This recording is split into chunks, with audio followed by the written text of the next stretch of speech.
So we're going to do what we've been doing yesterday, right? But instead of doing things manually, we're now going to do it with Python. We're going to automate some of the things. We're going to do HTTP with Python. Okay. Not a really big lecture. Going to do a bit more of a demo and then really kind of put you out to it. So we're going to be using Python to make HTTP requests, process those responses that we get, manage sessions, right? So actually kind of write some code that can be logged in and do some things. And that's pretty much all we're going to be doing for today, right? And that's a lot. Cool. So review, right? We have some HTTP verbs. Get, post, put, and delete are the big common ones. They map out to create, read, update, and delete. Pretty much everything you do on the website, you're sending one of those requests generally. If you keep your network tab open and you did your regular browsing after school, after work, then you probably noticed that, right? Just pretty much get, posts, put, and deletes. And if you look at the status codes, right, they range from 200 to 500. And, just so that we can keep track, you don't have to memorize all of them, but just know 200 codes, things went well. Server's like, yeah, good job. 300 codes are usually like some kind of redirection-y thing. 400 codes are client did something wrong, right? You get a 404, there's no resource there, bud, sorry. 500s, the server, you broke it or something. Server did something wrong. Memorize that, you're pretty good, okay? So back in the day, this is the type of code you probably would have been reading or would have been writing and reading to do some stuff.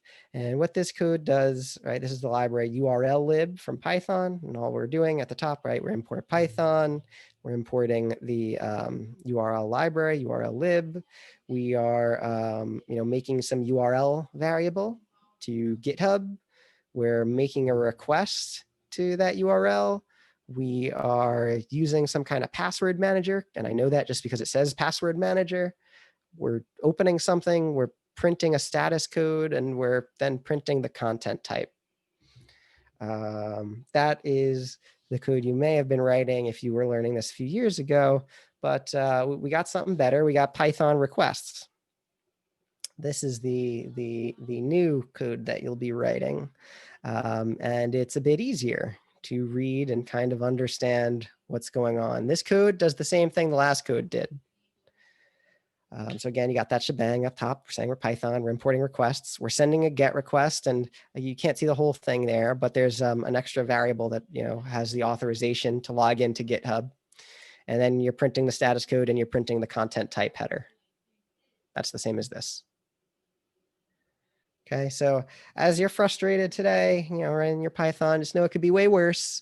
And you're going to get to a point where you can write some code that'll be actually pretty useful to you, soon. Not today, but soon. Okay, so got to have the meme URL lib2 request. That's what's hot. And that's what we're going to be using. All right, so let's take a look at how you use it. It's very easy. Is very easy. As this follows the whole idea of how Python's kind of written. Once you get a feel of how Python things should be, and you're learning something new in Python, you're going to be like, hey, it should probably be like this. I wonder if this works. And it just does. That's a pretty common thing. That's why Python's nice. So if you want to send a GET request to a URL, and you want to look at the response as, want to save that response as a Python variable, you just say request.get and give it the URL and save that to a response, right? Save that, that's your variable. Now you can look at it and do stuff with it. Same idea with post, same idea with put, same idea with delete. You'll notice in post and put, there's an extra variable you can put in there for your data, right? Because posts and puts usually have a body, and that's where you can put the body, the data that you want to send. So you should very rapidly, very closely be starting to say, hey, I bet I could write some Python that solves the problems that I just did, right? And in fact, I'm going to write some Python code that will do rain, snow, shine, rain, snow, shine too, but we'll do it in Python. It'll be very nice and easy. Okay, live code. Good. This is where I get to live code. So we go here, we'll bring this up. And morning review left us in the perfect spot to redo this problem, right? Let's do first, a very basic problem. Let's do get a grip. All right, this was the problem, if you recall. Actually, I don't want to do get a grip. I want to do mini golf, this one. This was the problem, if you recall, where to get the flag, you needed to send a put request to this site. So again, we could just take a look really quick, curl x put, and we'll send it to there just so you can see how we did it before. Copy link location, paste, right? And then you got your flag here, base64 encoded. We remember this was yesterday. Okay, now let's write how to do this. Let's write a script that'll do that same thing. Okay. Okay, call this put mini golf mini golf dot py is what I'll call it. Right, do this into normal stuff we do. Oops, user in nv python 3 because that's where my python 3 lives. We're going to import requests. And let's say, right, we're learning a new tool. So what we need to have up is the documentation. Right, the documentation is like, if you have a problem, you should have the documentation up because this Python documentation is really good. So Python requests.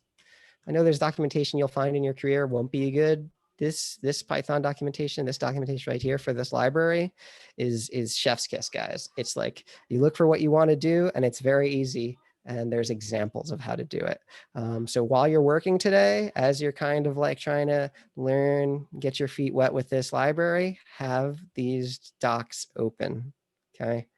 If we come into a help ticket and we don't see docs open, and you're like, I don't know what I'm doing, right? And all I show you is, you know, I control F for the thing you're looking for and find it right on the page, right? That's not good. You guys can do that. You know, ask me questions about why something is weird, but you should be able to find the stuff. So here we go. I want to learn how to send a put request. Control F put. Let's see put. Oops. That's fine to put. I don't find anything. I find, let's go down. We have a user guide. Here we go. Make a request. Import requests. Use .get. Use .post. Here we go, .put. And it even gives you, right, like they're even friendly in how they talk about it. Oh, nice, right? Like here's how you can use other stuff. So I want to send a put request. It looks like you give it the string of where you want to go.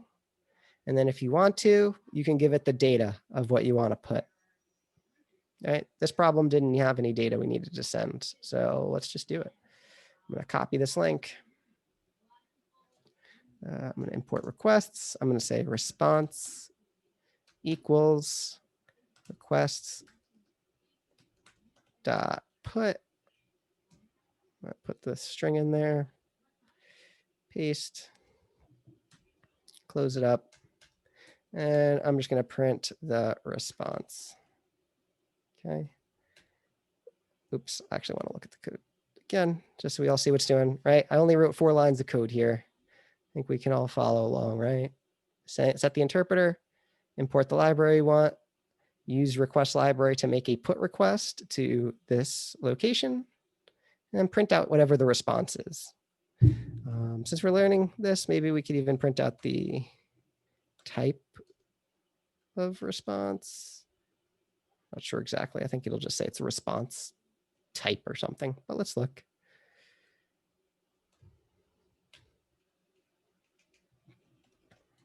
Change mode, mini golf. Okay, so it tells us it's a request models response thing. Not super important, but we could look into the documentation. Oops, that's not what I want to show you. This is though. And here we can learn how to pass parameters. That's not what I want to do. I want to look at the different things that are available to me. Here's the response content, right? We can read the content of the server's response. You can write r.text, and that shows you the text of the response. You can have r.encoding. It tells you how that response was encoded. You can get the binary of the response. So for example, if you didn't just get text, like say it was an image in the response, you could look at that. You could get the binary representation of it. Right? If it's JSON response and you want to use it as a Python dictionary, do something with the response, you have this r.json. So there's a whole bunch of different things we can look at here. One way that you can look at what's available to you, so you can print, there's this dir. You guys have seen this dir of the response. That'll show you all the different attributes that are available. If you see something with 2 double underlines, don't touch it. It's not for you. So, right, what is available? There's the apparent encoding. There's the close. There's the connection, the content, the cookies, the encoding, the headers, right? We can look at all of these things. Let's look at just the text. So I'm just going to print the response.text. Cool.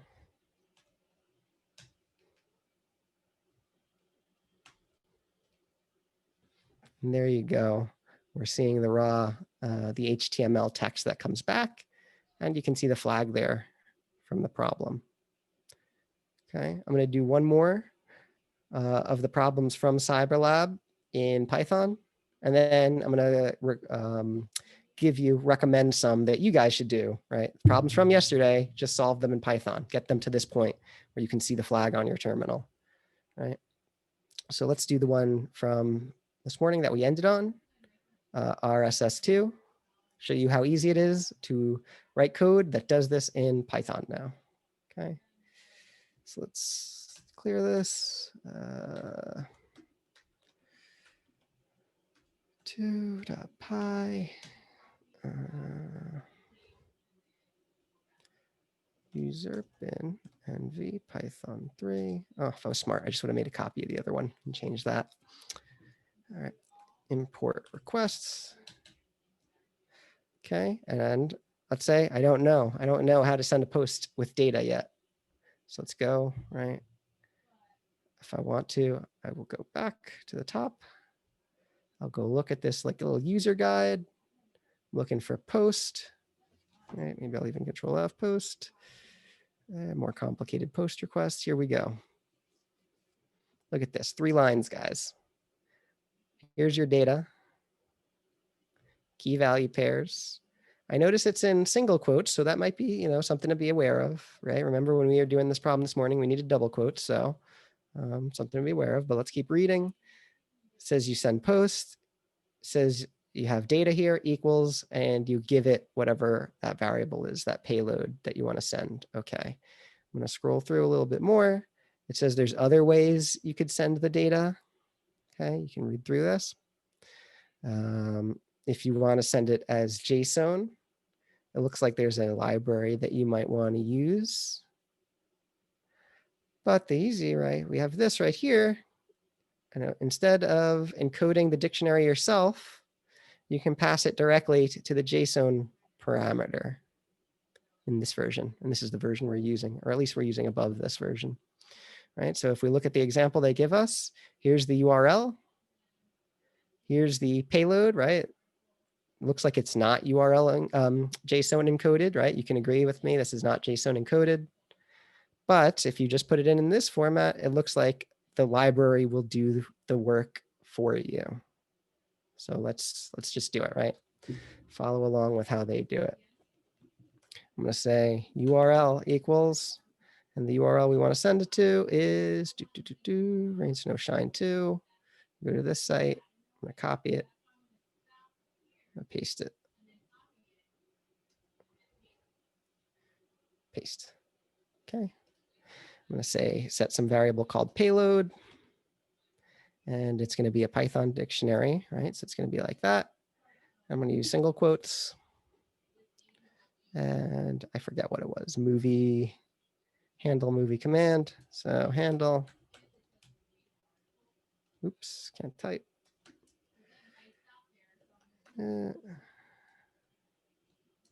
Movie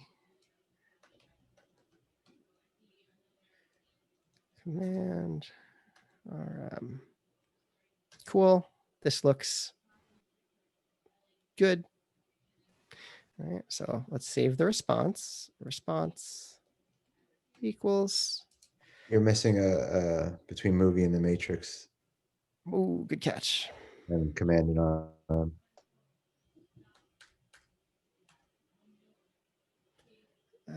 Matrix. Wait a minute. This should be that.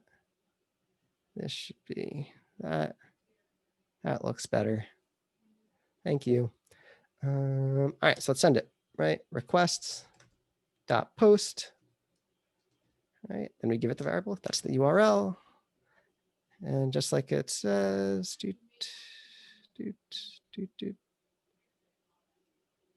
JSON equals payload. I can do that. I can follow instructions. JSON equals payload. Let's print response.text. Cool. Any questions on these 1, 2, 3, 4, 5, 6 lines of code? I think you need the content type. Content type. Let's find out. You're talking about that content type header. I'm going to show you how, or I'm going to look silly, but I'm going to try and show you how great this library is in managing the formatting of stuff for you. Run it. Yay. Yay. So this library, it makes your life easy, right? You just can use a regular old Python dictionary like we were doing here.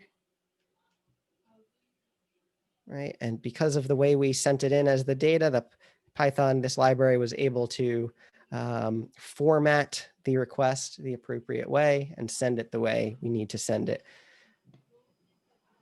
So you didn't input JSON, so it still worked. So there's two different things here. There's this import JSON, and they're using this JSON.dumps part. Right. If you read through this, it kind of explains manually, right? So here they're manually taking this dictionary and using the JSON library to parse it and turn it into a JSON object, right? So it won't have single quotes, it'll have double quotes, essentially. It'll look the right way.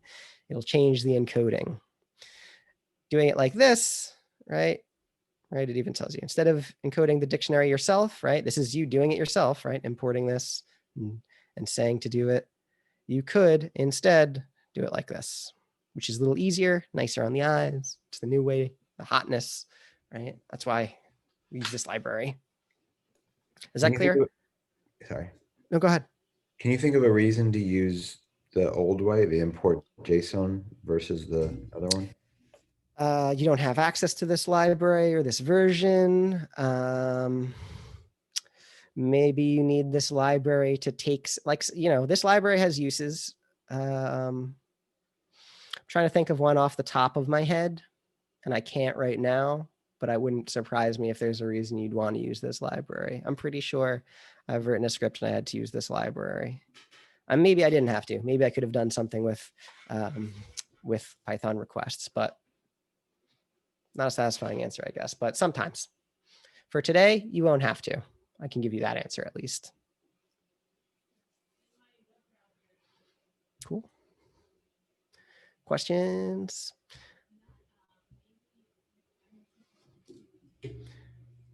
Cool. Let me do this real quick.